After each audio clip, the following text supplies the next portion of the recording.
Hello everyone. কচু শাক, এটা কার না খেতে ভালো লাগে বলো তো?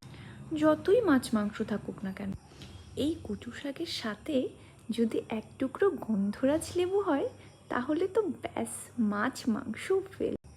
এই কচু শাক কিন্তু ইলিশ মাছের মাথা বা চিংড়ি মাছ দিয়েও করা যেতে পারে।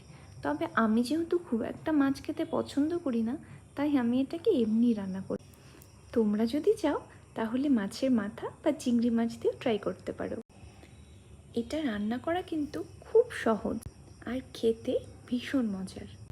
আশা করছি তোমাদের এই ভিডিওটি ভীষণ ভালো লাগবে আর তোমরাও অবশ্যই ট্রাই করো। আর তোমাদের লাইক আর সাবস্ক্রাইবের আশায় থাকলাম। এটা রান্না করার পর অবশ্যই কিন্তু কমেন্টে জানাবে তোমাদের কেমন লাগলো।